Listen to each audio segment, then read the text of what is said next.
Así hace Donald J. Qué pena que el woke no me pueda ver, pero ya se imagina cómo baila esa cosa que hace Trump. Pero bueno, muy buenos días. Muy buenos días a todos quienes nos siguen a través de los 96.5 MHz de la frecuencia modulada de estéreo de RTP. RTP 96.5 en la provincia de Santa Elena y Guayas, 98.7 en la provincia de El Oro. Muy buenos días también a la gente del Real Audio, www.rtp.es. Muy buenos días a quienes nos escuchan y nos ven a través de los medios digitales de RTP, el canal de YouTube de RTP, Facebook Live de RTP, mi Facebook todavía, porque todavía no tengo teléfono. Ya llega. El otro pues murió heroicamente. No como Abdón Calderón, que murió heroicamente en las faldas del Pichinchi y murió en un hospital en Cuenca, ¿no? Otro de los mitos de la historia del Ecuador. Lo mejor de todo es que los historiadores, que deberían ser gente seria, porque la historia es muy seria, a tal punto que el que no la conoce está condenado a repetirla. Me sale una vez y me dicen que todo pueblo necesita un mito. O sea, lo que pasa es que sea mito y que lo tomen como mito. Porque usted no me va a decir a mí que los romanos creen de verdad que Rómulo y Remo fueron amamantados por una loba, pues no. Yo creo que los romanos tampoco creían eso, pero era para el consumo de los cojudos, para que vean lo potentes que eran ellos. Es como el mito aquí de Guayaquil, que encima le han hecho un monumento desproporcionado, gigantesco, que tiene la grosería de empequeñecer el monumento al general Alfaro y a sus generales asesinados el 28 de enero de 1912, y se refiere a dos personajes que nunca existieron, como es Guayas y Quil. Eso es una mentira miserable. Las tierras de Guayaquil se llaman así porque eran las tierras del cacique Guayaquile, terminado en E de estúpidos. ¿No? Pero bueno, hoy es viernes. Muy buenos días. También, ¿qué dice la prensa conjunta? La prensa conjunta dice que es viernes 24 de octubre la una, y la otra que dice que es viernes 24 de octubre. Perfecto, está con nosotros Sofía, como todos los viernes. Hola a todos está los con oyentes. nosotros nuestro invitado, el señor presidente del directorio de la Bolsa de Valores de Guayaquil, porque hay muchas bolsas. Sí. Claro, hay las bolsas en la tienda, porque en el supermercado no hay bolsas, hay fundas. Así es. Pero bueno, antes de comenzar y lo voy a hilar, se lo dejo como pregunta también. A mí algunos amigos me dicen que tú te le cargas a Expreso y no te le cargas al Universo. Yo me la voy a cargar al Universo. Sale en el periódico de ayer o de antier, no estoy seguro, porque los leí los dos juntos. Y sale un análisis que dice que en este paro no ha habido ni ganadores ni perdedores. No me jodas.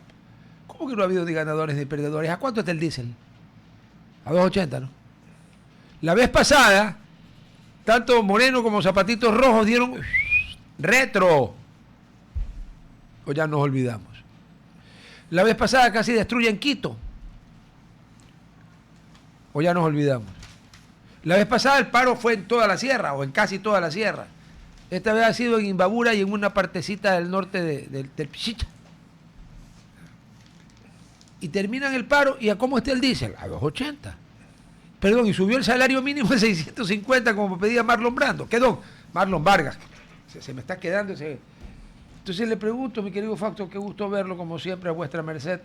¿Es justo, equitativo y saludable, agradable a los ojos de Dios y de los hombres, hasta ahí nomás, porque el canon es más largo, decir que este paro no ha habido ni ganadores ni perdedores? Aparte de que el país perdió de nuevo plata, de que jodieron gente, que probablemente quebraron a alguien, de que lamentablemente ha habido 3 muertos, pero aparte de eso, ¿se puede decir que alguien ganó el paro? Yo creo que hay, con bastante claridad, en la parte política, un gran perdedor, La CONAIE. que es la CONAIE. Y tan clara es su derrota que inclusive algunas asociaciones cercanas a ellos no terminan diciendo, sabes que la verdad es que no te hacemos mucho caso, no estamos de acuerdo. No, uno le dijo que yo ni pertenezco a la CONAIE, a mí no me molestes con J. Y eso en la parte política es un claro perdedor. Y si hay un perdedor, también hay un ganador, ¿no? Hay que estar yo claro. Yo creo que usted lo dijo muy bien, un gran perdedor y hay un ganador. Tampoco es un gran ganador, sí, pero es el ganador, claro. Ha ganado donde los otros dos perdieron. Claro, las decisiones para mí claves fueron el sitiar los fondos para que no puedan alimentar ciertas cuentas que vayan a fondear más días de paralización. Eso es un tema importante. La segunda, no moverse de Quito a Guayaquil, como hizo un presidente. Pero Moreno fue ya huyendo. Yo sé. Porque estaban a punto de Correcto. un golpe de Estado. Sí, también, correcto. Pero de ahí luego él dice, no voy a esperar hasta que me toque tomar esa misma decisión. Voy a ir a donde las papas queman, digamos, ¿no? ¿Dónde Isa para la Tacunga? Y entonces fue a donde Isa, digamos, para tratar de decir, ahí focalizamos el tema. Y entonces Imbabura es una provincia que al año vende 2.200 millones de dólares. Esa es la venta de Imbabura. 178 millones de dólares mensuales en una economía que al año vende 230.000 millones de dólares. Es decir, hay una afectación que puede ser el 100% para las empresas, las personas que tienen empresas ahí, claro, el negocio, la actividad. Pero de alguna manera el gobierno trata de enfocar un mal menor, digamos, ¿no? No dejar que esto trascienda a otra provincia, a otros sectores. ¿Cuánto costó el que le hicieron a Moreno, el que destruyeron Quito? Bueno, hablan de 1.500 millones de dólares, 2.000 millones de dólares. Un poco exagerado. Sí, pero en todo caso la magnitud es incomparable. Sí, no se puede comparar. ¿Y el que le hicieron a Zapatito Rojos? Seguramente por algunas magnitudes bastante similares, porque llegaron a esos niveles muy fuertes. Pero lo otro es, tuvieron que recular, tuvieron que echar para atrás la medida. El presidente de acá... La CONAIE. No, en los anteriores. Los anteriores tuvieron, claro. Claro, entonces el de acá... Recularon, pero... hay que conjugar bien el verbo. Recularon, sí, retrocedieron. Fiaron, en castellano antiguo. Fiar es retroceder, con fe. Así es. Y entonces, en cambio ahora, logró el presidente de la República mantener el tema del precio del diésel a 2.80 en un momento en donde le juega a favor el precio del petróleo. O sea, el presidente de la República no tomó esta medida cuando el precio del petróleo estaba en 80. No, pues no se puede. Sino cuando estaba en 60. Yeah. Y de ahí para adelante, después de que tomó la medida... $20 menos por barril. Pues. Claro, y eso significa quizás por ahí otros 50 centavos o hasta $1 más de precio, que ahí si hubiera sido muy, muy duro defenderlo, digamos, ¿no? Y ahora lo toma cuando la expectativa del precio del crudo es que disminuya, ¿verdad? Entonces, hoy día tienes un precio del crudo que en promedio en el mes de octubre puede estar en $58. El año siguiente, yo creo que el precio del crudo, el gobierno podría ubicarlo en la plataforma presupuestaria también en unos $58. Y entonces no tienes ahí la urgencia de tener que subir el precio del diésel, porque cada subida del precio del diésel va a ser complicada. Es más, el presidente ha anunciado que para los próximos 2 meses, por el precio del petróleo, va a bajar el precio del diésel. Es correcto. Porque lo tiene atado al... A ver, ¿de verdad es el precio internacional ese? Sí. Yo a usted le creo. Sí, mire, y hagámoslo. Y espero que cierto amigo nuestro común que me sigue insistiendo, oiga, usted va a morir de viejo, seguramente, sano pero de viejo, y la botella se va a mantener allí. Usted está quedando mal con 2 amigos. Sí, saliendo de esta reunión vamos haga el favor de coordinar un hombre que preside la Bolsa de Valores de Guayaquil. No hay bolsa más grande en Guayaquil que la Bolsa de Valores, ¿no? No existe. Exacto. Entonces, a ver, dele. Se cae el petróleo. Entonces, el precio de Ecuador del diésel es 2.80 hoy día. Y ahí tienes incorporado impuestos ya, ¿no? Tienes por ahí al menos el 15% de impuesto al IVA. Correcto. Ahí está. En Colombia, al norte, está como a 2.70. Sí. En Perú, ahí sí está como arriba de $4. Entonces, por eso sigue siendo negocio contrabandear para abajo. Está bien, pero ya no a costa de perder plata de Ecuador, pues no. Ya ahorita si quieres. Claro, el contrabandista tiene que pagar 2.80. Claro, si quieres contrabandear nuestro crudo, entonces está bien, pero ya no es perder plata. Okay. Para cuantificarlo, ¿cuánto es el consumo de diésel a nivel nacional en el país? Anual. ¿Cuánto? 1.680 millones de galones. Ese es el histórico. No, ese es el actual. El actual. El histórico, hace 4 años era 1.300 millones. Una economía que está estancada, que no crece. Casi 400 millones. Crecen 400 millones en los últimos 4 años. Entonces, ahí hay claramente alguna actividad. Más de una que está ahí demandando. Ya. Entonces, subes $1, entonces le da a Petroecuador, que es el que recibe la plata de esa negociación, $1 más. Eso quiere decir 1.700. No, $1 más por galón. 1.700 millones Claro, Mea subió culpa, estoy de pensando en 1,80 a cangrejo. 2,80. Claro, entonces, digamos, una parte se la lleva el Estado, porque ahí hay un IVA, pero otra parte se la lleva Petroecuador. Que no tiene balances y que no debería llevarse nada. Eso es justamente la idea de Petroecuador. ¿Qué tan esencial en este momento es que Petroecuador ¿cuándo? ya tenga balances? Más que todo por el incremento que ha tenido. Sí, sí, o sea, lo que yo sé tiene balances, no los tiene auditados porque no creo que las empresas quieran entrar a poner un visto bueno ahí, pero están ahí en ese Pero le hago proceso. una pregunta, ¿un balance no auditado tiene valor? Tiene su valor, pero va a ser creíble, mucho más creíble cuando tengas tú la firma de alguien que diga, he revisado los números y creo que están bastante apegados Claro, a la y a realidad. veces, hasta ni eso es verdad. Sí. Enron, Arthur Andersen. Sí, sí, sí. Entonces, hay que ir viendo entonces que esa plata adicional ¿No le puede ir entra. un fideicomiso? No. Esa plata le entra a Petroecuador. Petroecuador, porque Petroecuador tiene este ejercicio. Importa combustible y vende combustible. Entonces, en esa operación, Petroecuador venía perdiendo, dependiendo del precio del petróleo, Claro. 500 millones de dólares o 1.000 millones de dólares en el caso del diésel, ¿no? Dependiendo del momento del precio del petróleo. Por Dios Pero santo, anuales, ¿no? Este es un país de imbéciles, ¿no? hay Y nada que entonces hacer. el presidente dice, bueno, ya no puedo más soportar el tema del subsidio, voy a eliminar y lo pongo a precio internacional, y lo que puede hacer el gobierno, como lo está haciendo, igual que lo hizo con los taxistas y que le fue bastante bien, cuando el tema de la extra le dio una compensación directa a los taxistas en ese momento por la extra, y ahora los transportistas también directamente con el tema del diésel. Y mira que el gobierno actúa bien, identifica bien con los que podía acordar. Y con quién puede acordar fue con los transportistas, porque eso es un tema directo. Pero acuérdense que Moreno y Lazo acordaron con los transportistas. El problema fue el Vasco Navarro de Isa Salazar.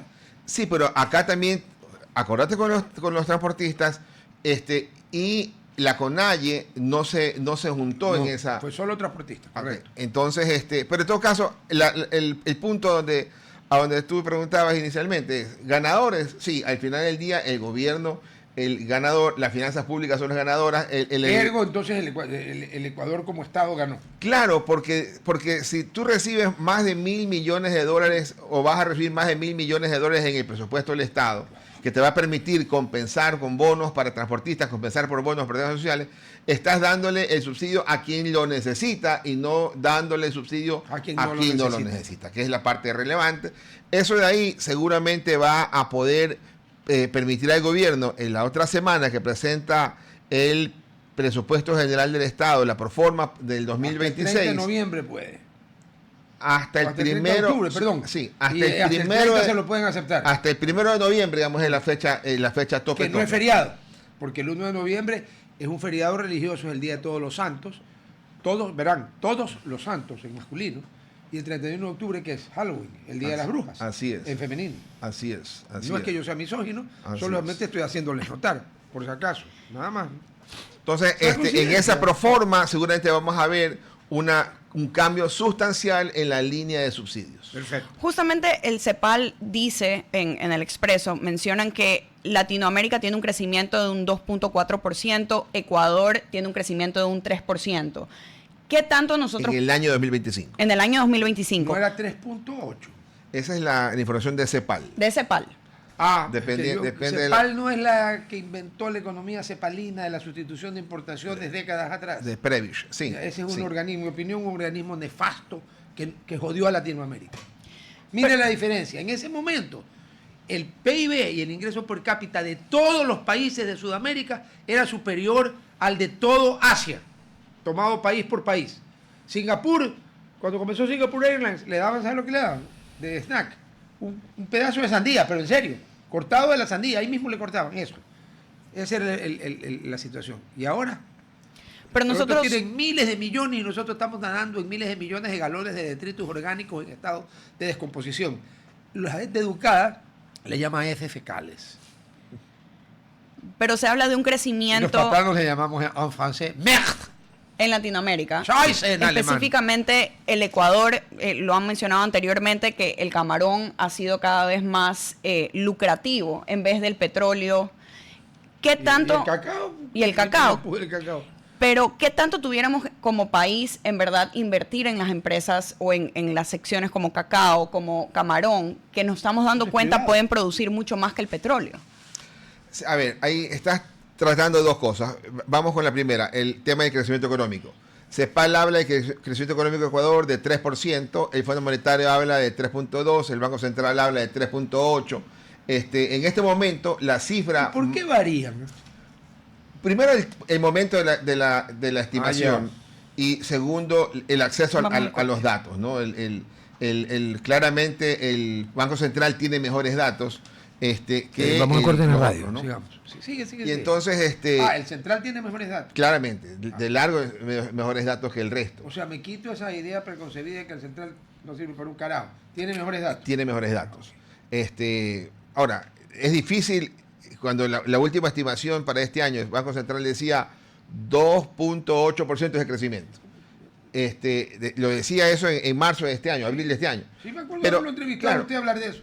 En esa época, el central no tenía información quién iba a ganar la presidencia de la República, porque cuando lo saca, ¿no? Entonces, aventurarse a decir el 2.8 ya era bastante optimista, porque no sabías tú qué tendencia iba a quedar adelante. Cuando ya hay resultados, en el mes de abril, claro, yo cojo y publico en mi cuenta de X, mi número el crecimiento económico es 3.8, ese fue mi número. Pero era porque ya sabía que ya había presidente electo y no la incertidumbre previa. O sea, usted sacó después de que se desestimó el reclamo de la tinta que se cambiaba. Yo fui después de la tinta. Ya, sí.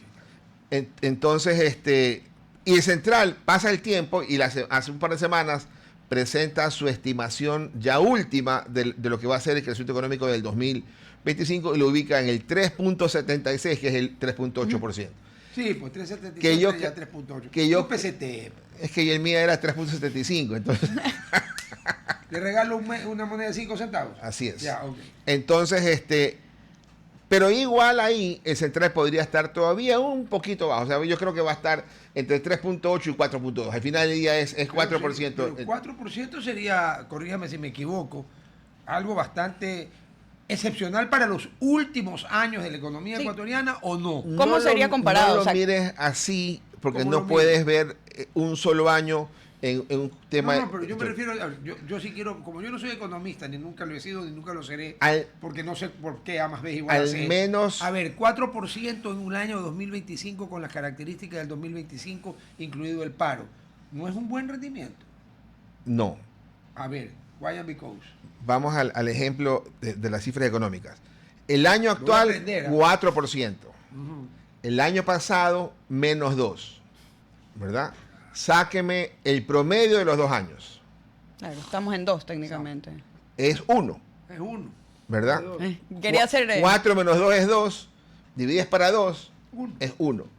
Entonces quiere decir aritmética sí sé, por si acaso. eso es importante. Eso es básico. Sí. Y entonces, ¿qué quiere decir eso? Que en promedio, en los 2 últimos años, hemos crecido 1%. Por tanto, no hemos crecido porque el crecimiento vegetativo es superior a 1. Claro, porque crecemos vegetativamente 1.5. Por lo tanto, entonces, sí, suena bien el 4%. Y qué bueno que fue 4 y no 2. Claro, ¿verdad? estaríamos peor si hubiera sido 2. Claro, entonces, ¿y qué cosa logra ese 4%? Y ahí viene la parte suya, que es la segunda parte, que es las exportaciones, que juegan un rol importante. Porque el banano, ¿verdad? El banano crece 13%, el camarón crece 20%, el cacao crece 60%. Entonces, eso le da dólares a la economía que le permiten dinamizar el consumo. Ahora, son todos privados.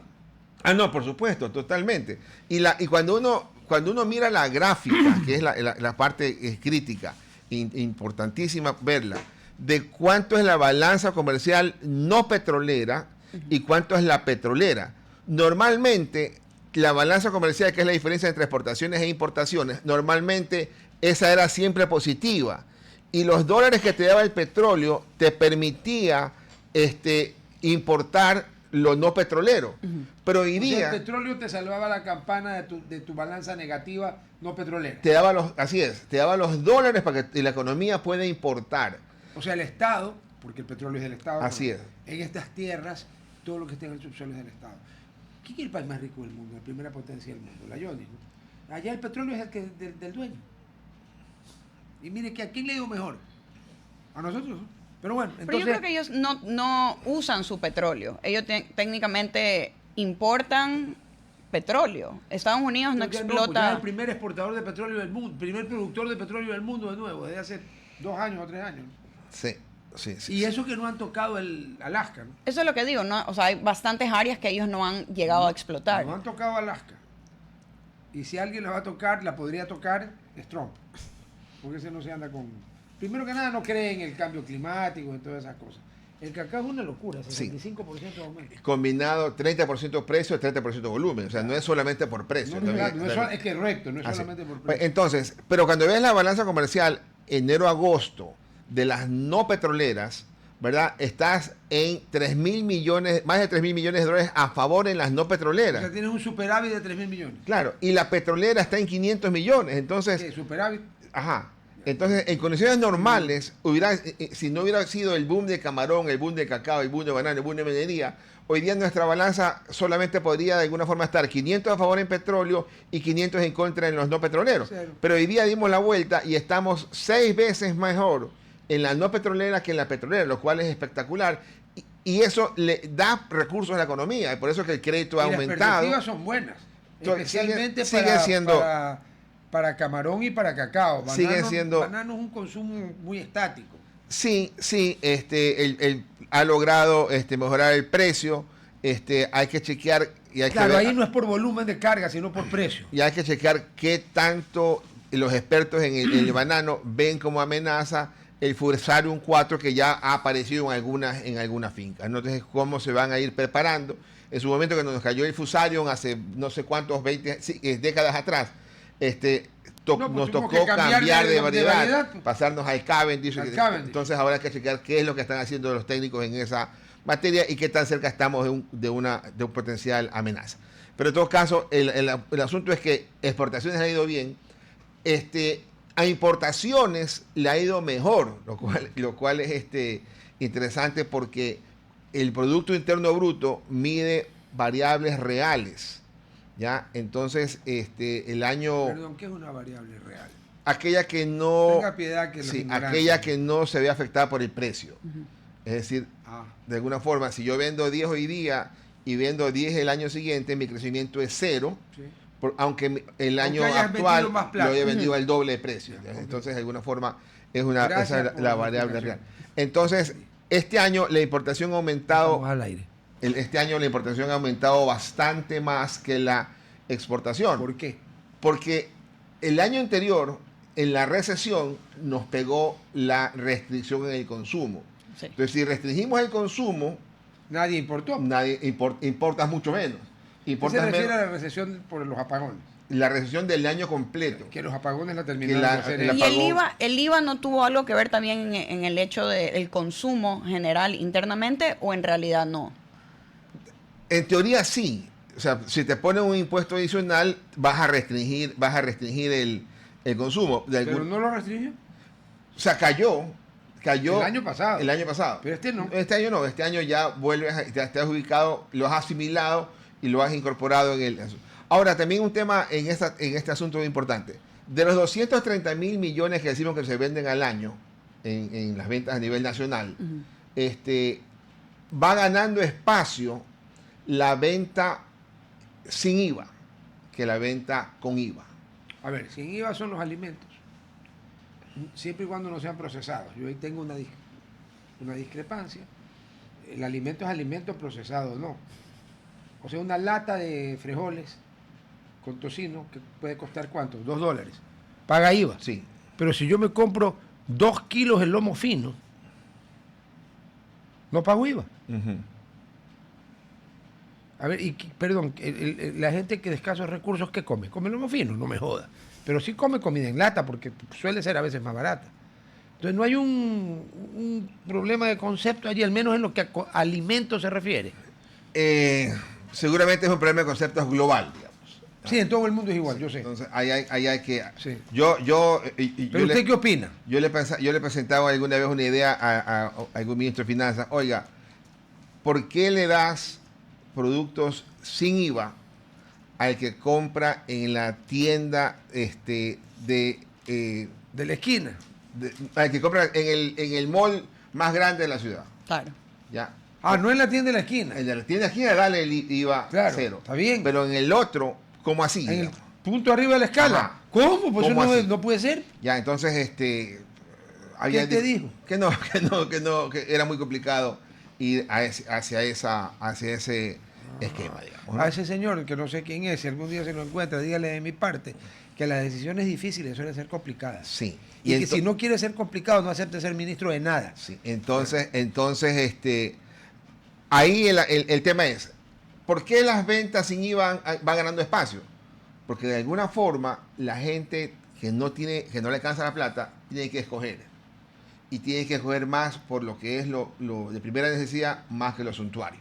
Eso se está viendo, ¿verdad? Entonces, Además tiene lógica. sí, pero debería crecer ambos, digamos. Claro. Si la economía se reactiva bien, esa persona debería poder comprar algo más que lo suntuario, pero algo más que lo básico. Bueno, digamos. todos los artículos de limpieza pagan IVA. Sí. Tanto personal como para la casa, como para etcétera, etcétera. Y los artículos de limpieza aquí, o sea, de uso personal, son extremadamente caros comparados con otros países. Comparado Ejemplo, con Estados Unidos. yo me compro el desodorante en Estados Unidos y lo importo, porque es mucho más, y lo mismo, digamos, la crema de maní. Pero, perdón. ¿Pero por qué? Porque una botellita de Pero crema de maní... Estoy escuchando, qué pelucona, la crema de maní. Lo que pasa es que ella estudió toda su vida allá, pues, ¿no? Entonces... Hay que comprender. Pero para ella el peanut butter es como respirar. Claro, pero al ¿Usted final se del hace día... sándwich de crema de maní? Sí, con mermelada. Pero la crema de maní aquí vale alrededor de $7.50. ¿Cuánto? O sea, $7.50, un frasco Es un pequeño. asalto. Es extremadamente alto y es un producto relativamente que si lo pudiéramos producir aquí pudiera tener un costo más Aquí se barato. produce harto maní. Se está consumiendo en la parte alta de las pirámides también. Pero por ejemplo, yo no tengo... está bien que eso tenga un IVA muy, muy alto. Sí, No los es que aquí no hay productos- IVA diferenciado. Pero- Ese es el problema. ¿Cómo nosotros pudiéramos extender la habilidad de compra de ciudadanos que no puedan pagar esos productos tan altos? ¿Cómo se pudiera encontrar un balance? En algunos países hay IVAs diferenciados. Los artículos suntuarios pagan, por decirte algo, el 25%. Los que no son tan suntuarios pagan el 15% y los acá hay básicos algo pagan de cero. consumos especiales. digamos, Exacto. consumos especiales a veces. El famoso se trata. ICE. Así es. Y entonces, eso es un poco el asunto del crecimiento económico, el crecimiento de las ventas. Ahora, Ya, ¿cómo ha crecido el crecimiento? Perdón la interrupción, doctor Memphis. Retail, lo que la gente compra. sí. ¿Cómo se ha movido eso? Porque ya vimos que el cacao re bien, el banano re bien, la pesca bien, todo bien, el petróleo bien, ya el retail. Sí, mira que del Producto Interno Bruto, el 60% del Producto Interno Bruto ¿Qué? es consumo. ¿Ya? O sea, lo que la gente compra en la calle. El consumo, sí. De 130 mil millones que es el Producto Interno Bruto, 78.000. eso es consumo. Aritmética sí se. Cuando vas a las ventas, de los 230 mil millones de ventas, el 44% es comercio. Casi 100.000. Ajá. 100.000, sí. Sí, el 44% es comercio. Y de ahí tú puedes ir abriendo las subcategorías. El 44% es comercio. Es comercio, sí. De ahí tú vas abriendo las subcategorías, ¿no? Vehículos serán unos 10 mil millones de dólares, alimentos, bebidas y tabaco serán otros 10 mil millones de dólares. Y así puedes ir abriendo las ok. subcategorías. Entonces, y crecen diferente, ¿no? No todo crece a la misma proporción. No, pues vehículos prácticamente no creció y está empezando a medio a repuntar. Este año, a diferencia del año pasado que tuvo crecimientos negativos como 8 trimestres seguidos, este año ya terminará con 3 trimestres seguidos de crecimiento, donde el año completo va a crecer un 13%, más o menos 12-13%. Entonces ya tienen algún respiro. ¿Por qué? Porque también significa que la gente salió de la sensación de recesión, está con la posibilidad de acceder seguramente a financiamiento para ese vehículo, porque nadie compra vehículos de contado, los compras financiados. Digamos, ¿no? Bueno, hay gente que... Hay gente. Entonces, Conocemos algunos. yo no conozco mucho, por suerte. Pero conocemos algunos. Seguramente algún carro por ahí en la calle dirá eso. No fui comprado a crédito. Entonces, tienes tú también el crecimiento del depósito, que también es una variable interesante. ¿Cuánto creció? 15% de septiembre a septiembre. En dólares. En dólares, sí. El crédito está creciendo ya 11%, el año pasado crecía 8%. Entonces, hay muchas señales de que este año es un año de crecimiento que tiene un rebote interesante, más allá de la caída del rebote. Pero el asunto que viene el 2026, ¿ya? Y esas son las noticias que no le gusta a Rodolfo recibir en viernes. No, en viernes no hay problema, soy de gabardina. Meta nomás gasolina. Meta. El crecimiento de los últimos quizás 8 años, ¿verdad?, de la economía es 1.8%. Vamos a corte. Es 1.8% de crecimiento de la economía en los últimos años. De alguna forma, ese es el crecimiento estructural que estamos teniendo. Ya. Por eso es que el Banco Central dice que el crecimiento de 2026 va a ser 1.8%. Vamos a volver A la normalidad. Así es, a nuestro crecimiento normal, digamos. Que es malo. Que no alcanza No, es malo. para sacar a la gente de la pobreza, No, pues para malo. mejorar indicadores, no alcanza. Hay forma de que se logre. El Fondo Monetario habla de 2% para el año 2026. Ya, pero de alguna forma están diciendo exactamente lo Sí, mismo. 1.8, 2. Y aparte, ¿por qué? Porque el Central dice el 25 va a crecer 4 y el fondo dice el 25 va a crecer 3. Entonces, cuando tú dices el 2 y el 3, o sea, crece más porque está mal, digamos. Entonces, medio complicado, pero... No, lo entendí clarito. Ya. Ahora, el otro tema acá interesante. Desde que estamos dolarizados, del año 2001 al 2025, Son 24 años. yo creo que son 25, pero... Si cuenta el primero, no cuenta el último, acuérdese. Yo los cuento. Entonces, en esos 24 Pero el años... presidente de la bolsa. Ahí está. Ahí está. ¿Cómo se les cae? Dios mío. ¡Ay! ¿Cuánto ha ayudado el tener dólares? Lobo con piel de oveja. Oye, entonces, tú tienes del 2001 al 2025, entonces en esos 24 años... ¿No eran 25? Sí, pero para poder hacer crecimiento hay que restar uno. ¿Eh? Entonces, la economía ha crecido en esos 24 ¿Cuánto? años 3.8%. En total. En total en los 24. Oiga, pero si divido 3.8 para 24 me da... No, nada. es el crecimiento. El crecimiento promedio anual Promedio. de esos años. ¿Ya? Y entonces, cuando tú partes en bloques de 8 años, ¿no? Ya.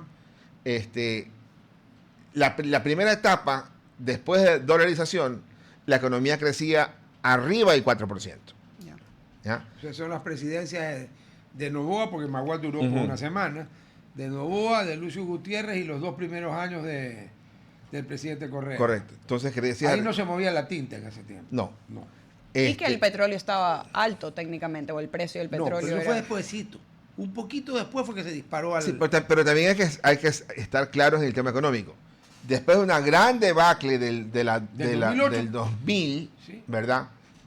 Los siguientes años como... La debacle nuestra. Así es. Porque después tuvimos la debacle de las Sí. mortgages, de las dobles hipotecas, triples hipotecas, el 2008, que a nosotros no nos reventó, porque lo que usted preside en el Ecuador no tiene la importancia que en otros países de Latinoamérica sí tenía. Totalmente. Estamos al aire en la radio. Entonces tú tenías del 2001 al 2025 un crecimiento económico en promedio de 3.8. Los primeros 8 años arriba del 4%, influenciados por la salida de la dolarización. Destrozó la economía y los años siguientes rebotan de alguna forma, ¿no? Los siguientes años, del 2008 al 2015, digamos, para ir marcando. El correato.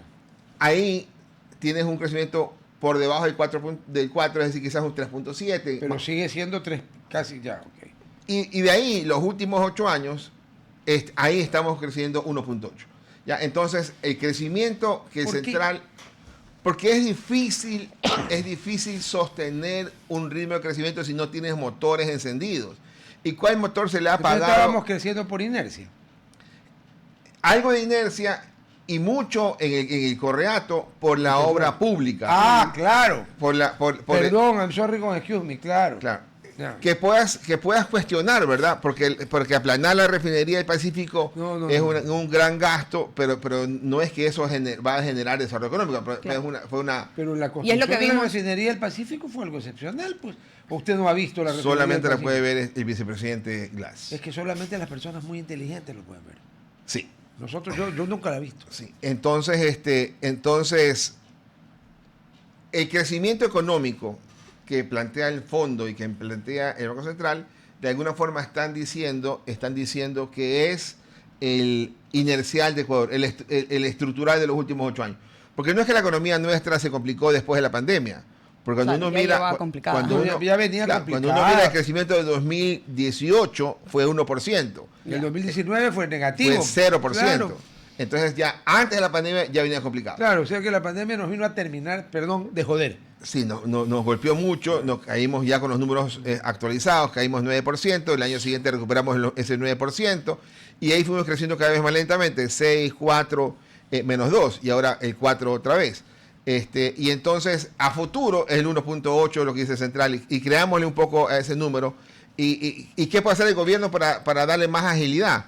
Debería el gobierno encontrar formas de no seguir tomando plata para el financiamiento de la deuda local, quitarle de los bolsillos del Seguro Social para pagarle al mismo Seguro Social. Uh-huh. Debería tratar de conseguir plata de afuera, para barata, mediar, claro. para pagarle localmente, en el ejemplo del Seguro Social, para que el Seguro Social, con esa plata, más la que no le quitan, pueda lanzar esos recursos a la economía en forma de quirografario, aprendario, hipotecario y otras actividades más que dinamicen la economía. Eso es una de las cosas críticas. El año 2026... O sea, el que viene. Que está ya mismo. En menos de 2 meses y medio. Sí. Tienes que pagar el primer dividiendo de lo que se llama el 2030. Ese era cuando usted me hablaba de las malas noticias de viernes. Venga. ¿Y qué viene a hacer eso para los que están escuchando? Siéntese bien. Mire, en el año 2020, por la pandemia, Ecuador no pudo pagar ciertos vencimientos de deuda. No había cómo. No había cómo. Y lo que hizo fue refinanciar los bonos, 3 tipos de bonos que tenían, después que se llamaron ahora 2030, 2035 y 2040. Eso suma como unos 15.000 millones de dólares. Nada más. 3.000 millones el del 30, 8.000 el del 35 y unos 3.500 es el de lo. Entonces, ¿cuál se nos viene encima? El 2030 de 3.000 que se paga en 5 años. Entonces, más o menos mensualmente son 600 millones por año. En enero hay que pagar 260 más o menos. Y en julio los otros 260. Pero eso no es tan complicado porque eso es pagar deuda, ¿verdad? Uh-huh. ¿Y cómo pagas deuda? Con deuda. Con deuda. Eso la tiene clarita todo el mundo. Ya, entonces, y eso no es ningún pecado, digamos. No, se llama bicicleta. Es un bicicleteo. Ya, el asunto es que esa nueva deuda pudiera estar en mejores condiciones. ¿Y qué son las mejores condiciones que necesitamos? El plazo más largo. Porque estamos hoy día complicándonos la vida porque tomamos plata a plazos cortos. Y, por ejemplo, ¿qué pasaba en el presupuesto del año 2024? ¿Cuánto era la amortización de deuda? 5.000 millones de dólares. En el presupuesto 2025, que está vigente hoy día, ¿cuánto es la amortización de deuda? 5.500 millones. ¿Cuánto es la amortización de deuda del 2026, que seguramente la vamos a ver en el presupuesto del Estado? Atrévase a hacer un número. 8. Casi que usted ha leído mi editorial del domingo, que no sale todavía. Hay gente que tiene poder. 7.800 millones de dólares de amortización. O sea, se te incrementa 2.000 millones de dólares. ¿Cómo? ¿2.800? De 7. Bueno, unos 2.000 millones de dólares. ¿Pero por qué? Entre otras cosas, porque estás tomando deuda interna a plazos muy cortos. Claro. Porque el que te compra el bono, te dice, yo te compro el bono, pero sabes que a 1 año nomás. A mí no me vengas a ofrecer bonos a 20 años, ni a 10 años, ni a 5 años, porque no te compro. Claro, entonces debes pensar en... Los bonos del Tesoro de la Jonia, ¿cuántos años son normalmente? Los que se negocian más en 10, 20, 30 años. Okay. Sí, nosotros, el Fondo Monetario nos presta plata a 4 o 5 años. Entonces, si nos ha prestado 7.000 millones de dólares en 4 años, quiere decir que casi que hay que pagarle 1.500 millones de dólares por año. Entonces, eso también te incrementa. Entonces, eso de ahí, el fondo te presta plata con la expectativa de que mejores las condiciones, puedas ir al mercado internacional a tomar bonos de deuda externa en buenas condiciones, a largo plazo, y le puedas pagar. Eso es de alguna forma lo que el fondo está pensando, ¿no? Antes que se me vaya a ir una preguntita coyuntural. Así como una de las grandes acciones patrióticas de este par de miserables, Marlon Brando y el indígena vasco Navarro, Isa Salazar, fue la subida del riesgo país. Supongo yo que esta novedad de que se acabó el paro y se estabilizó la cosa, por lo menos frena la subida, ¿puede haber una bajada? A ver. Cambio la pregunta. La dejo, pero te le añado algo más. ¿Puede haber una bajada? ¿Y a cuánto debería bajar el riesgo país para que Ecuador pueda entrar al mercado de capitales y que sea atractivo para los inversionistas? Pues? Debería bajar por lo menos a 400 puntos. O sea, estar en la mitad de lo que estaba. Está en 800, estuvo antes del paro en 700, entonces tiene que retroceder. Y no es tan complicado. ¿Qué necesitas? Confianza. Que el gobierno diga, que es duro decirlo, pero aunque sea la ministra debería decirlo, y quizás no publicarlo en primera plana del Expreso, pero sí debería decir, en el mes de enero ya está listo para atender los pagos de los vencimientos del 2030. Si no lo quieres decir así de frontal... No, eso lo tiene que decir después del referéndum del 14 de noviembre. Tampoco puede ser tan gil. Sí, está bien. Pero en todo caso, el mensaje es que o sea, tienes que dar ese mensaje. Claro, que voy a pagar. Que vas a atender los temas sociales y que vas a atender todos los temas presupuestados. Okay. Eso ayuda a bajar. Claro, totalmente. Yo quisiera hablar de un tema que me parece interesante, que ha crecido, y yo creo que un poco más informalmente que formalmente, que es la exportación de cangrejos. Que el día de ayer nos dijeron que el 28 de octubre se va a prohibir la exportación de cangrejos en todas sus presentaciones. Por 6 años.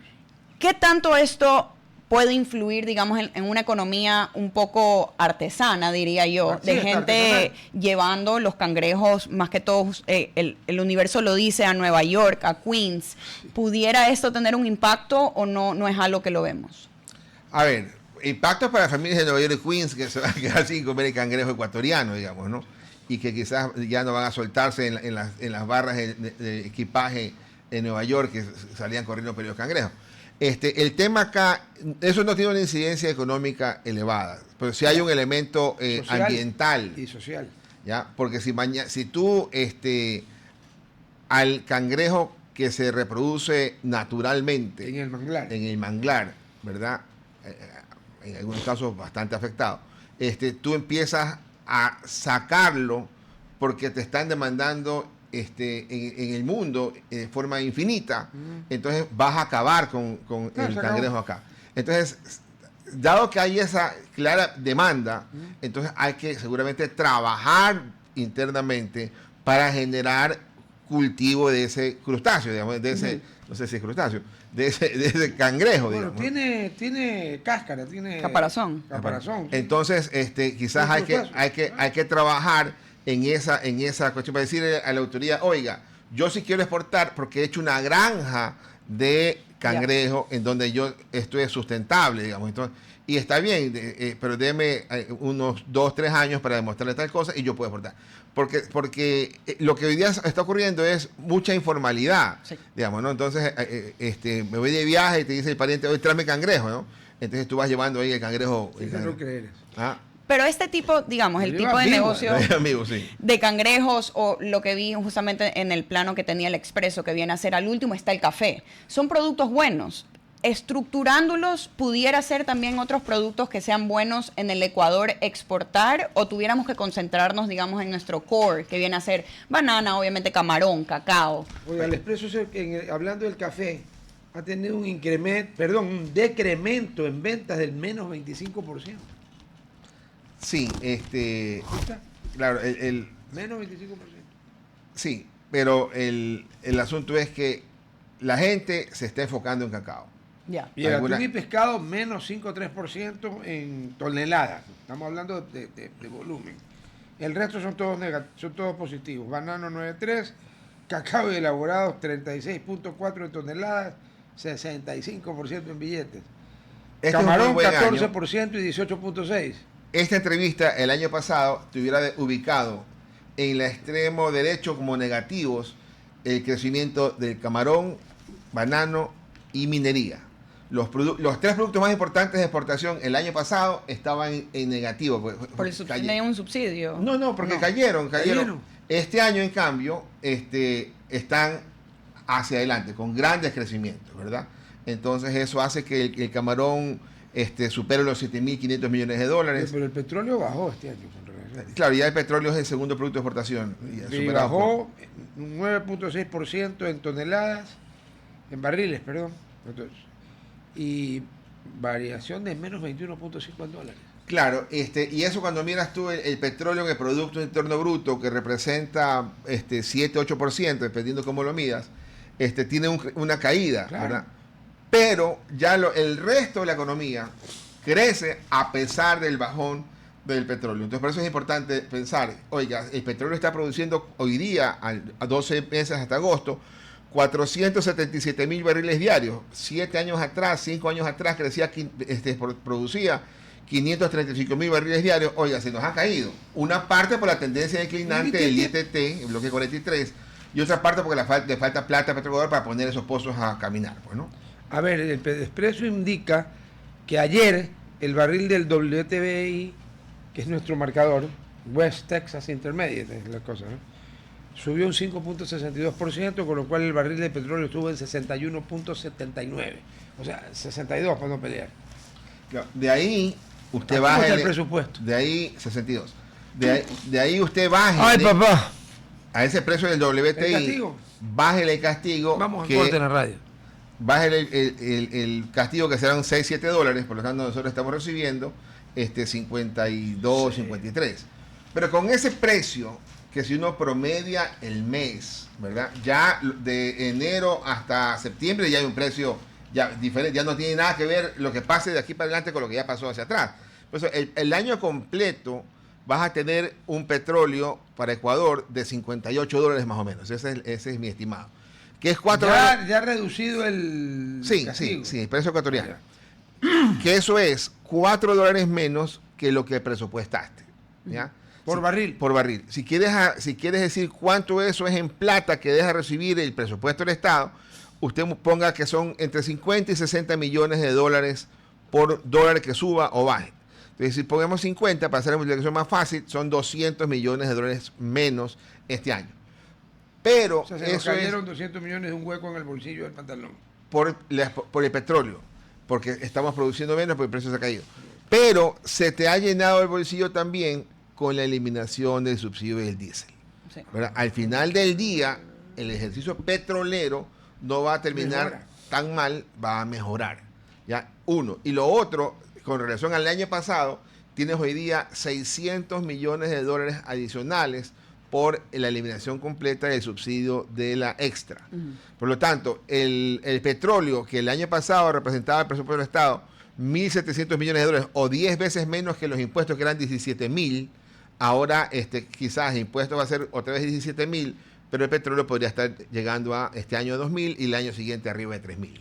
Usted una pregunta que es doble, técnica y económica, porque usted no es técnico en petróleo, pero en economía sí. Ya con la liberación de los precios que se ha dado en los combustibles, exceptuando el gas, que se lo dejamos ahí donde está nomás. Esperemos. Sí, porque es un problema eso. Es que la diferencia es brutal, pues, el precio real del gas con lo que se compra aquí. Sí, pero ojo, ¿cuánto pierde en el ejercicio de importar gas a Ecuador en un año como el actual? 600 millones de dólares. ¿Cuánto perdía hace 20 años? 600 millones de dólares. Es estático. O sea, seguimos perdiendo lo mismo. No, pero es estático, eso es una cosa que nadie... Por momentos se sube a 900, pero estás igual. Pero no es lo mismo que haber calculado el tema del diésel. El diésel hace años quizás perdía 700 millones. Perdía y ahora menos que el petróleo, que el gas. en algún momento perdía menos. En algún Sí. momento. Pero de los últimos 20 años, entonces ahí sí pasaste, quizás por un número de 500 millones a 3.000 millones. Y hay una ahí sí había pregunta- que corregir el Una diésel y locura, hacer rato. una El gobierno no lo ha dicho, así que por favor no piensen que el gobierno está diciendo eso. O sea, usted no es vocera del Yo gobierno. no soy vocera del gobierno, Yo tampoco. pero ¿qué tanto pudiera ayudar, por ejemplo, sacar el subsidio del gas? Ya que estamos en esta... Yo no lo tocaría. Yo tampoco. O sea, hay ¿Y por qué? 10.000 cosas que corregir antes de que me caiga, Sí. digamos, ¿no? Sí. Dejemos el gas ahí El como gas está. es un tabú, perdonando la crudeza de la explicación, tocar el subsidio del gas, eliminar el subsidio del gas, es como ser pedófilo en media calle. No es aceptable. Ni en la oscuridad tampoco. No es aceptable. Pero ¿por qué, digamos, es tan fundamental seguir este subsidio del gas? ¿A qué ayuda? ¿Cómo la ciudadanía pudiera entender por qué se sacó el del diésel y no el del gas? Un poco. Primero, diésel 1.700 millones de dólares Al año. con el precio actual, que es $1 de subsidio. El diésel ha llegado a estar en $4. Entonces tú estás hablando de que en algún momento eran 4.000 millones de dólares que subsidiaba solamente el diésel, que es una locura. Entonces, ojalá no lleguemos, y esa es la parte dura, ¿no? Uno dice, ojalá no suba el precio del petróleo para que el subsidio del diésel no sea necesario incrementar el precio. No, uno diría, si somos un país petrolero, ojalá suba el precio del petróleo porque siempre va a ser positivo para Ecuador más precio del petróleo. Pero en la parte equilibrada política, ojalá tengamos un precio de petróleo ahí planito en $60, en donde con el precio actual de 2.80, 2.70 en el gas, podemos subsistir. Inclusive si el precio se pudiera subir a $70 o a $90, el gobierno podría, ¿verdad?, decir, ¿sabes qué? Me la voy a aguantar como macho con un techo de $3. Y afuera puede estar en 5, sí, pero con 3 yo he aguantado bastante, así, me la juego. A ver, cambiemos los últimos minutos y cambiemos el Preguntémosle al señor presidente de la Bolsa. ¿Cómo está la Bolsa? Gracias. La Bolsa de Valores de Guayaquil es un sitio en donde se encuentran inversionistas y empresas. Esa es la labor de la bolsa, hacer que se encuentren, ¿verdad? Y se encuentran a través de lo que se llaman las casas de valores. La casa de valores tiene visita a empresas para que vayan a la bolsa en forma de acciones o en forma de títulos de deuda y tiene clientes a quien le vende. ¿Qué tipo de clientes tiene? Personas naturales y personas institucionales. Digamos, sí, eso es igual que en la Yoni, entiendo. Es lo mismo. Solo que la Yoni tiene una cosa llamada SEC, el SEC. Sí. El organismo que controla las zapadas. Sí. Aquí no lo hay. Aquí está controlado por las supercompañías. Es broma lo que usted está vacilando. Está controlado por las supercompañías. Y también la Bolsa de Valores también tiene una tarea de autorregulación. Y entonces, normalmente en el país lo que se negocia en bolsa equivale al 13% del Producto Interno Bruto. El número puede ser el año pasado 15.000 millones de dólares. Es pequeñito, la verdad, es pequeño, ¿verdad? Debe crecer mucho más. Estamos regresando al corte. ¿A cuánto debería crecer razonablemente? Si quisiéramos llegar al mejor nivel histórico, es 15% del Producto Interno Bruto. 2 puntitos más. Sí, ¿Cuándo fue ese mejor nivel Eso histórico? hace unos 4 o 5 años. ¿Por qué? ¿Qué pasó? ¿Qué hubo raro?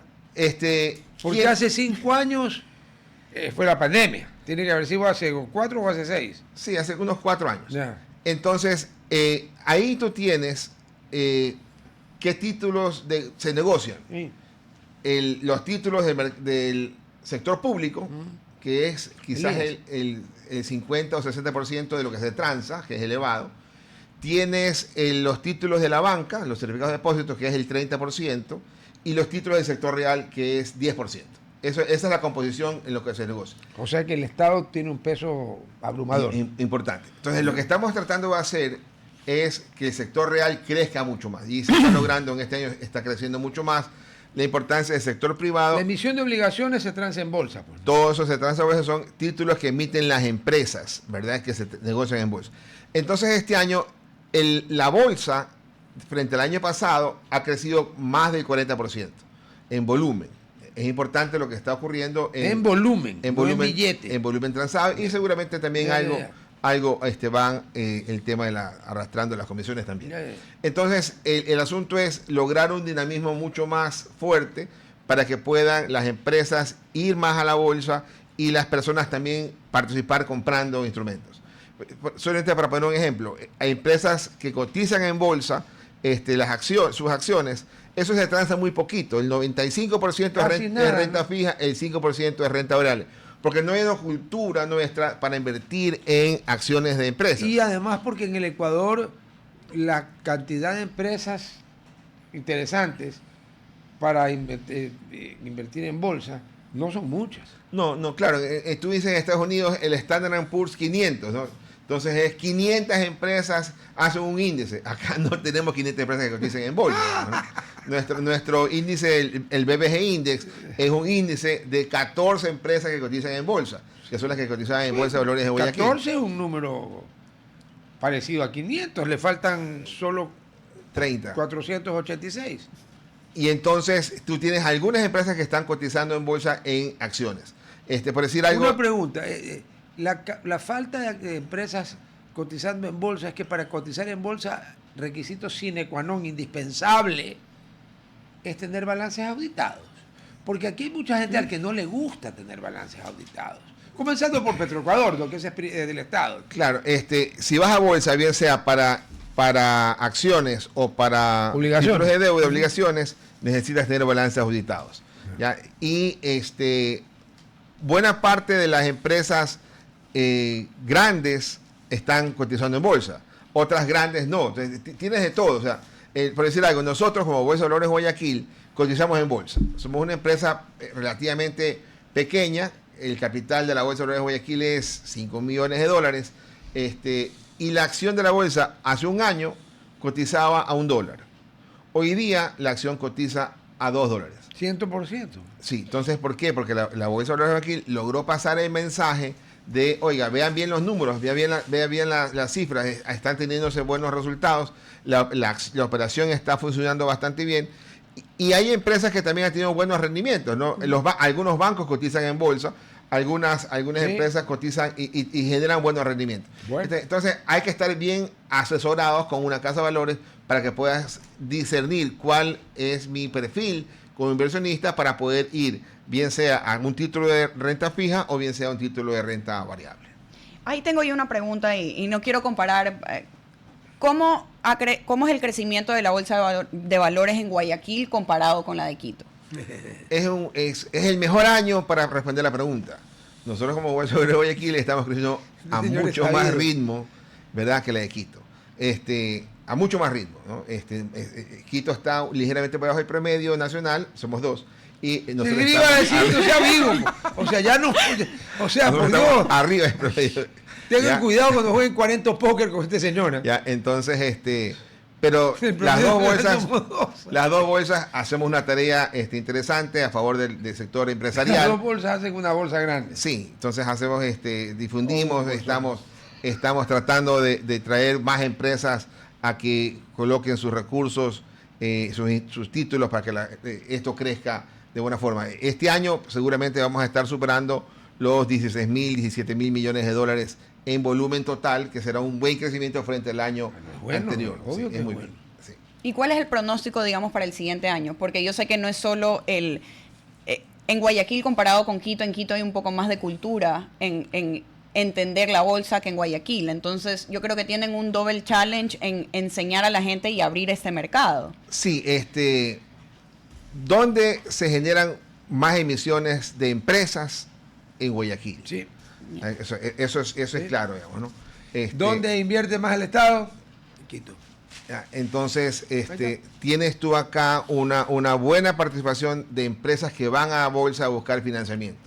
Todavía somos relativamente pequeños, ¿no? Lo que la banca coloca en un mes, la bolsa a las empresas, la coloca en casi que un año, digamos, ¿no? En un mes para todo. O sea, para todo. 1 a 12 es la proporción. La banca coloca 2.000 millones de dólares mensuales. De la mitad de ser corporativo, la mitad de ser consumo. La bolsa coloca solamente a consumo, perdón, a corporativo. Sí. ¿Ya? Entonces, lo que la banca coloca, si la banca colocara 1.000 millones en corporativo, nosotros, eso en un mes, nosotros colocamos 1.500 en el año. Entonces, es decir, un mes y medio de la banca es lo que se coloca a través de la bolsa. Eso hay que cambiar. Hay que tener un peso mucho más importante, ser una fuente de financiamiento adicional con mayor presencia para el sector empresarial. ¿Cuántos años tiene la Bolsa de Valores? 56 años. Ya. Entonces nadie puede decir que está en pañales, porque carajo, si va a estar 56 años en pañales, mejor ciérrenla. A ver, ¿qué expectativa razonable en términos de tiempo hay para que después de 56 años la bolsa pueda no correr, pero sí caminar a paso más rápido que el que ha caminado en estos 56 años y que empiece a mejorar su comparación contra la banca? Yo creo que se están dando los pasos en buena dirección. El crecimiento de este año lo señala, es decir, la economía ha crecido y la bolsa se montó en ese crecimiento, lo entendió y está con todo trabajando. Está trabajando, se disparó, en otras palabras. Sí, está trabajando también en darle más peso al sector empresarial, al sector real. Los títulos del sistema financiero del año pasado al actual han caído Y es entendible porque la banca que pagaba tasas de interés elevadas el año anterior, 10%, digamos, algún momento, ahora paga menos. Entonces dice, bueno, tengo menos incentivo de poner mi plata en esos instrumentos a través de la bolsa. Entonces, si ya estoy trabajando en la bolsa, entonces me puedo ir hacia el sector privado. Entonces, todavía lo que nos falta es que crezca más el sector real y que tenga más peso el sector real relativo frente a lo que se negocian en bonos del Estado. ¿Ya? Hay que seguir negociando bonos del Estado, es una fuente de financiamiento interesante que tiene que verla el gobierno. Se negocian más de 6.000 millones de dólares en bonos y certificados de tesorería a través de la bolsa de valores, es un sitio importante de negociación. Los certificados de teoría son los famosos CETES. Los que eran los CETES que les cambiaron de nombre. Sí, porque los CETES tenían una fama espeluznante. Sí, los CETES... se prestaban para magia financiera. Sí, pero a mí la parte de los CETES que me traía malos recuerdos era que, siendo deuda a corto plazo, no la registrabas como tal. Claro. O sea, te debo, pero no anoto que te debo porque yo soy bacán. Pero eso cambió hace unos 7 años también. Eso ya se bueno, claro, es que esa era una táctica que se utilizaba cuando en el 2009 estuve en la Asamblea. El central se limpiaba lo que sabemos con la Constitución y no presentaba los 4 balances. Nunca. Con el aplauso de la mayoría que no era propia, era con aliados. Claro, los 4 balances estuvieron disponibles en la información central hasta noviembre del 2008. Y claro, yo ya llegué en el 2009 y primero me dijeron que era un atraso pequeño de pocos meses y cuando ya pasó por el 2010 y nada, yo ya me le cabré pues a Paco Velasco y le dije, bueno, que no me están viendo la cara de cojudo. Y ahora regresaba a presentar las cifras de los 4 balances, hace un par de años. Pues es una obligación, pues. Bueno, a ver. Al IES. Primero lo bueno. A ver, hermano. Si el IES te quiere vacunar, y si tienes una queja o denuncia por corrupción, esto es por corrupción. Escríbenos al 096-253-2338. 096-253-2338 o ingresas a denuncias.ies.gov.es. Esto está disponible 24 horas al día, 7 días a la semana y el IES te asegura que va a ser seguro y confidencial. O sea, el seguro te asegura que es seguro, así que ya pues hermano, ha de ser seguro. Y ¿usted ya descubrió el Hotel Oro Verde en Puerto Viejo? He pasado por ahí cerquita. Vaya, pues ya vaya a descubrir porque está listo. Además, ahí va a tener una estadía en una estancia llena de confort, instalaciones modernas y diseño vanguardista. Y desde hace rato, desde el mes de julio, usted ya puede visitar el nuevo restaurante Monté, alta cocina inspirada en las raíces de Manabí. Además podrá disfrutar cócteles y piqueos en Solira Rooftop, que te enamorará con su vista panorámica en el atardecer. Conoce más en oroverdeportoviejo.com. Oro Verde Puerto Viejo, tu nuevo gran destino.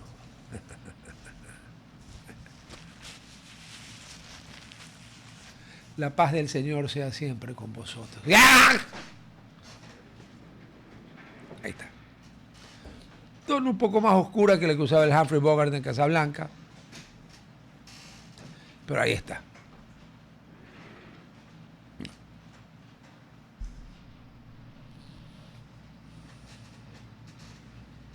2, 4, 6, 8, 10, 12 botones afilados y oxidados para que les dé tétano. Ya. 2. Vamos a partirla por la mitad vertical para hacer como lo que ofreció Salomón cuando se disputaban al hijo. Lo parto por la mitad y una dijo sí, la otra dijo no, déselo. Ya, ok. Pues aquí no hay chance de que escojan porque se van por la mitad. Number 1. 31 días jodieron al país para después salir corriendo con el rabo entre las piernas. Y como nos creen encima cojudos, dicen que abandonan el paro porque van a hacer campaña por el no. No. Abandonan el paro porque el paro no le funcionó, porque no se parece a lo del 2019 ni a lo del 2021. Es que no tiene el menor parecido. Se circunscribió una sola provincia, en la que por casualidad está el sector de Buenos Aires, no Santa María de los Buenos Aires o la ciudad autónoma de Buenos Aires, sino la mina. Ya, eso. bombardeado por el ejército y con 300 militares instalados allí. Pues se les acabó el financiamiento, se les acabó la plata, porque este paro de Imbabura ha sido financiado por la minería ilegal y quién sabe qué otros hijos de perra más.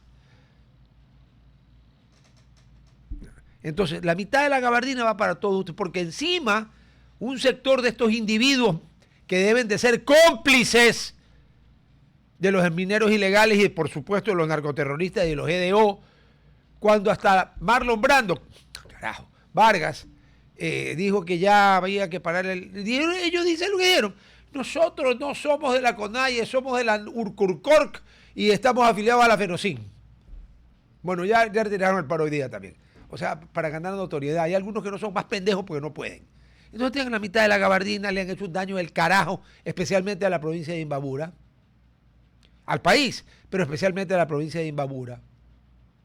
Que con este ejemplo, los que no están en esa rosca ya también deberían organizarse. No digo en comunidades, pero sí en grupos, y la próxima vez que les quieran volver a parar la provincia 31 días, a romperle las cosas, a botar leche, todo lo que hicieron, ustedes estén también en capacidad de repelerlos. Entonces esa va a la mitad. Y la otra mitad va para la ATM.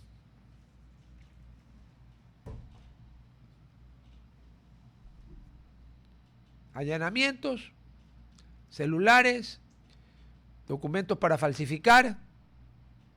Y entonces yo digo, y mea culpa, porque el CONTAT se votó estando su servidor allí. Me la vendió bien entre Andrés Rocha y Virgilio Hernández, que eran el uno por el lado del gobierno, el otro por el lado de la oposición, los que eran hermanos, nos la vendieron bien. Y sin vaselina encima. Está absolutamente comprobado que con todos los defectos que todos los guayaquileños de cierta edad conocemos que tenía, y no sé, ahora es Comisión de Tránsito del Ecuador, yo hablo de la CTG. La diferencia entre la CTG, ahora CTG, y la ATM, y peor la de Durán y la de Manta, pues, a ver, es abismal. Señores, fue un error. Fue un error. Las personas inteligentes admiten los errores, porque todo el mundo se equivoca y todo el mundo comete errores excepto la divinidad para los creyentes. De ahí toditos los demás cometemos errores. Ahora, los imbéciles y o los necios y o los pillos nunca admiten los errores. ¿Por qué? Porque el imbécil, ¿cómo va a admitir un error? Pues si es imbécil, no puede razonar. Imbécil, estúpido, idiota, la palabra que le guste. Ya, uno. El necio. El necio muere en su ley. Que 2 más 2 es 9, tío. 2 más 2 es 9. Vaya a discutir con un necio. ¿Y cómo va a lograr que los pillos que están lucrando de este error acepten que fue un error? Jamás, pues, si se están metiendo plata al bolsillo. Así que ya me metió ahí la cosa roja, porque a mí sí, pone enseguida a despedir programa. Los demás lo tienen amenazado. Bueno, también es que es verdad, ¿no? Ahí hay gente que trabaja con la consulta de la Verna, entonces, pues, imagínense. Ya. Entonces ahí se llevan la gabardina entre los dos. Marlon Brando y sus... Marlon Vargas y sus huestes, ¿ya? Que han jodido al país 31. A Imbabura le hicieron pedazos. Y Carchi también tiene grande afectación. Y lo otro para todos los pillos que están en la ATM. Y a ver, señores, pues tienen que salir pues a dar la cara y explicar. Mientras tanto, tomen la gabardina y métansela por donde mejor les quepa. Nos vemos el lunes. Hasta el Feliz lunes. fin de semana. Au revoir. Auf Wiedersehen. Hasta aquí, Hablando Fuerte. Control Master Marisela Basantes. Transmisión digital Gerardo Díaz. Redes sociales Erika Eras. Edición Oscar Saavedra. Dirección Javier Gamboa. Todos los derechos reservados. RTP 2025. Si disfrutó este programa y aportó de manera positiva en su vida, déjenos sus comentarios en Instagram, página web o WhatsApp, así como los aplausos al artista son sus mensajes al equipo de RTP Ecuador. RTP. Buena compañía. RTP. No se pierda a María Fernanda Perrone y Doménica Tabaqui desde las 11 de la mañana. Buena compañía. En Cuarto Piso. RTP. Enseguida, en RTP 96.5. Buena compañía.